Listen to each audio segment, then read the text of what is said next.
Hello बच्चों, let's read the question. Question says to pass a test a child has to perform successfully in two conjugative tasks, one easy and one hard task. The easy task he can perform successfully with probability E, and the hard task he can perform successfully with probability H, where H is strictly less than E. He is allowed it 3 attempts, either in a order easy, hard, easy, option A, or in order hard, easy, hard, option B. Whatever may be the order, he must be successful twice in a row, assuming that his attempts are independent. In what order he choose to take the task in order to maximize his probability of passing the test. First we see the key concept. Let A be any event associated with the random experiment, and let P be the probability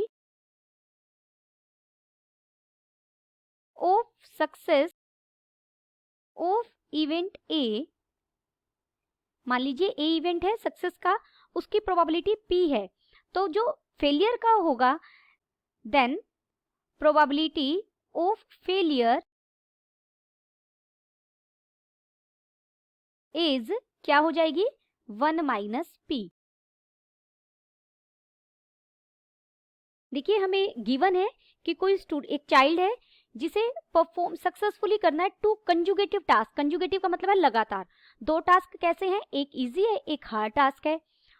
given probability of successful of easy task. जो easy task है वो हमारा successful रहे, इसकी probability हमें कितनी दी गई है E. Therefore probability of failure of easy task क्या हो जाएगी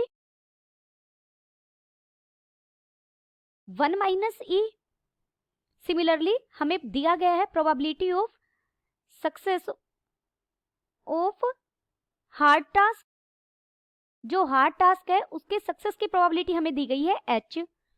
therefore probability of failure of hard task क्या हो जाएगी 1 माइनस H. अब देखिए हमारे पास एक ऑप्शन A है और एक ऑप्शन B है. ऑप्शन A में वो सबसे पहले इजी, हार्ड और इजी, क्योंकि एक 3 अटेम्प्ट कर सकता है, जिसका क्या वे रहेगा इजी, हार्ड और इजी. ऑप्शन बी में वो पहले हार्ड कर सकता है, फिर इजी और फिर हार्ड. तो वो कौन सा ऑप्शन सिलेक्ट करे जिसकी उसकी जो सक्सेस की प्रोबेबिलिटी है वो मैक्सिमाइज हो जाए. मान लीजिए चलिए पहले ऑप्शन ए पर चलते हैं. ऑप्शन ए में क्या क्या पॉसिबिलिटी है कि उसे 2 कंजुगेटिव टास्क को सक्सेसफुल दिखाना है. ऐसा पॉसिबल है कि वो इजी और हार्ड इन दोनों को सक्सेस कर ले, ऐसा भी, और इसका फेलियर हो जाए. ऐसा हो सकता है कि हार्ड और इजी ये वाले तो वो पास कर ले और इसमें वो फेलियर हो जाए. और थर्ड केस पॉसिबल है कि वो तीनों में ही सक्सेस गेन कर ले. अगर ऑप्शन ए की प्रोबेबिलिटी को मैं PA से रिप्रेजेंट करूं, PA क्या है probability of getting success in option A, तो क्या क्या पॉसिबिलिटी है. सबसे पहले लिया कि जो इजी टास्क है वो उसका पास हो गया है तो E प्रोबेबिलिटी, और हार्ड टास्क है वो भी उसने पास कर लिया है तो H, और जो ये थर्ड वाला इजी है ये भी उसने पार कर लिया, ये हो गया. प्लस इसी में और दूसरा पॉसिबिलिटी है कि पहला इजी कर लिया है फिर हार्ड कर लिया है, और जो सेकंड टाइम वाला इजी है यानी उसको वो फेलियर हो गया तो उसकी प्रोबेबिलिटी कितनी आ जाएगी 1 minus E. Plus third case possible है कि जो पहले वाला है उसमें वो फेल हो गया है. देखिए जो H हार्ड वाला टास्क है वो तो वो एक ही बार परफॉर्म कर रहा है, तो सक्सेस के लिए ये तो उसे पास करना ही पड़ेगा, तो हमेशा यहाँ तो H ही आएगा. और अब ये वाला इसमें फर्स्ट वाले में फेल हुआ तो इस वाले में इजी में उसे पास होना होगा, तो इसकी E हो जाएगी. ये हमारी प्रोबेबिलिटी ऑफ A बन गई ऑप्शन A के लिए. दिस इज इक्वल टू, इसे हम सोल्व करेंगे, ये हो जाएगा E² H प्लस देखिए EH minus E square H plus E H minus E square H, यही बन जाएगा।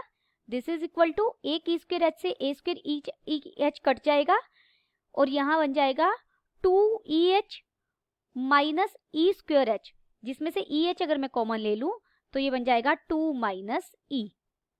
अब हम ऑप्शन बी के लिए चलते हैं, इसकी प्रोबेबिलिटी बनाते हैं। तो देखिए इसकी प्रोबेबिलिटी क्या हो जाएगी, मैं इसे PB से रिप्रेजेंट कर रही हूँ, probability of selecting option B. इसमें हो सकता है पहला हार्ड जो टास्क है वो उसने सक्सेस उसमें ली है तो H आ जाएगी उसकी प्रोबेबिलिटी, इजी में भी उसने पास कर लिया है और हार्ड जो सेकंड है वो उसमें रह गया है यानी फेलियर है उसका। प्लस सेकंड केस पॉसिबल है कि पहले वाला हार्ड में वो फेल हो गया है, दूसरा इजी और थर्ड वाला H उसने पार कर लिया है। तीसरी पॉसिबिलिटी है पहला हार्ड उसने क्लियर कर लिया, इजी उसने क्लियर कर लिया और फिर उसने हार्ड क्लियर कर लिया। दिस इज इक्वल टू, बिल्कुल सिमिलर तरीके से आप कैलकुलेशन करेंगे तो यहां हमें मिल जाएगा EH बाहर कॉमन और अंदर मिल जाएगा 2 माइनस H।